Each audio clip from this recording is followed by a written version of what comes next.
Laman KIP kuliah error karena PDN diserang ransomware. Kemendikbudristek mohon bersabar. Inilah kutipan headline kompas.com. Ada beberapa informasi penting dari pemberitaan kompas.com ini, terutama menyangkut fitur pencairan dana KIP kuliah, gitu ya. Kita baca, kompas.com, Kementerian Pendidikan Kebudayaan Riset dan Teknologi mengumumkan 47 domain layanan atau aplikasi di bidang pendidikan dan kebudayaan terdampak gangguan pusat data nasional karena diserang ransomware. Salah satu layanan yang terdampak adalah laman kartu KIP kuliah. Gangguan ini terjadi saat pendaftaran KIP kuliah untuk jalur mandiri perguruan tinggi sudah dibuka.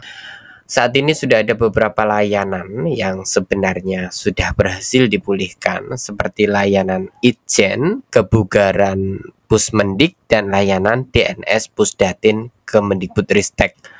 Pantauan kompas.com, laman KIP kuliah masih belum bisa diakses dan hanya menampilkan not found. The request URL was not found on the server.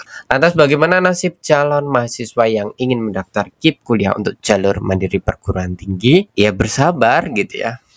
Coba kita lanjutkan. Ketua Tim Kerja Beasiswa Pendidikan Tinggi Pusat Layanan Pembiayaan Pendidikan Kemendikbudristek, Septian Prima Diasari alias Dias, memohon maaf atas errornya laman KIP kuliah. Ini penting ya menurut saya, permohonan maaf ini, meskipun yang harusnya meminta maaf adalah Kemenkominfo, Kementerian Komunikasi dan Informasi, karena terlalu lalai ya. Ia mengatakan pihaknya sedang berupaya melakukan pemulihan sistem, namun prosesnya tidak sebentar. Jadi yang berharap website KIP kuliah akan on dalam waktu dekat, coba ini digarisbawahi.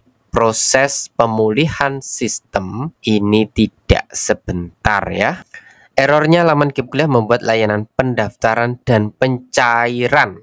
Jadi tidak hanya pendaftaran tetapi pencairan tidak dapat diakses oleh internal. Jadi layanan pencairan KIP kuliah itu tidak bisa diakses oleh Puslapdik, ada di dalam atau terkunci oleh ransomware-nya. Tak hanya itu, layanan tersebut juga tidak bisa diakses oleh eksternal atau perguruan tinggi dan mahasiswa. Jadi laman pencairan ini kan PTN yang mengusulkan, LLDikti yang mengusulkan, kemudian juga mahasiswa yang melihat prosesnya, kemudian juga yang eksekusi usulan Puslapdik. Ketiga-tiganya komponen ini atau stakeholder yang saling berhubungan ini tidak bisa mengakses ya. Jadi sesuai dengan prediksi kita bahwa dampaknya tidak hanya ke calon penerima KIP kuliah 2024 tetapi ke mahasiswa. Nah, silahkan teman-teman mahasiswa menyikapi hal ini jika nanti kemungkinan yang terjadi adalah pencairan di semester depan kalian potensinya bisa terganggu atau bisa molor. Jadi diantisipasi sejak sekarang, karena layanan-layanan publik kita sedang tidak baik-baik saja, pusat data kita sedang dirusak, dan institusi yang harusnya menjaga yakni Kominfo dalam hal ini yang punya datanya, yang punya aksesnya, dan juga BSSN ternyata tidak bisa bekerja melindungi data kita. Ternyata data kita nggak penting mungkin ya. Dan untuk mengantisipasi hacker mungkin cukup dengan himbauan, yakni tidak usahlah hacker kemudian meretas situs kita. Dia menambahkan akan ada adaran resmi dari Biro Kerjasama dan Hubungan Masyarakat Kemendikbudristek terkait gangguan pada laman KIP kuliah. Untuk sementara waktu mahasiswa tidak bisa melakukan pendaftaran KIP kuliah secara online. Tidak hanya itu, mahasiswa juga tidak bisa mendaftar KIP kuliah secara offline di kampus. Ini tidak bisa diurus offline. Mohon bersabar bagi calon pendaftar KIP kuliah ya. Mohon bersabarlah ya. Tapi gimana ya, beberapa jalur mandiri seperti SIMA UI kan sudah jalan. Seperti jalur mandiri PTN lainnya kan membutuhkan kartu pendaftaran KIP kuliah. Sebagian calon pelamar jalur mandiri baik itu PTN maupun PTS belum buat akun KIP kuliah. Sebagian yang mau daftar PTN belum punya kartu pendaftaran dan formulir pendaftaran karena belum menyelesaikan pendaftaran sampai akhir, atau tidak membackup, tidak pernah mendownload kartunya karena dianggap website KIP kuliah ini sudah aman gitu, safe dari gangguan ransomware atau hacker. Karena sejak dulu sampai sekarang Kominfo itu dipegang oleh orang-orang yang punya kapabilitas untuk menjaga data kita.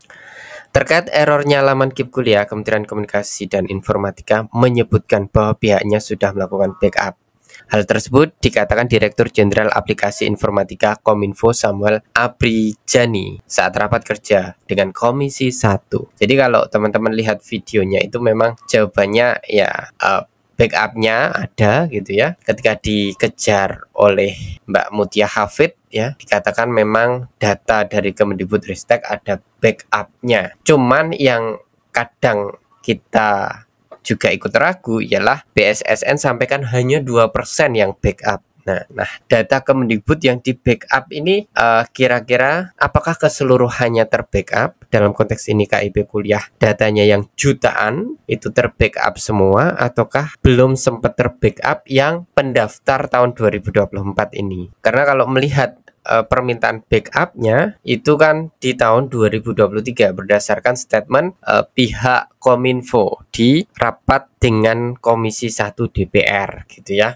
Jadi di sini Samuel menjelaskan permintaan backup data untuk laman Kiblat diberikan Kemdikbudristek sejak Selasa 17 Desember 2023. Jadi punya potensi juga data pelamar Kiblat 2024 baik itu yang keterima di SNBP, SNBT atau yang sudah bikin atau pelamar Kib Kuliah yang baru ini potensinya kalau tidak ada surat permintaan backup lagi berarti potensinya yang pelamar 2024 datanya hilang. Potensinya seperti itu. Ketika backupnya tidak dilakukan misalnya secara kontinu berkala 1 bulan sekali atau seminggu sekali atau sehari sekali kan gitu. Kemudian Samuel menjelaskan bahwa hanya 44 instansi yang punya backup data. Sementara sisanya itu tidak ada backupnya ya. Kalau kita melihat teman-teman review pemberitaan rapat dengan DPR itu ya lucu gitu ya. BSSN merasa tidak dilibatkan, hanya pengamat di luar. Kemudian Kominfo merasa bahwa harusnya tenan yang melakukan backup.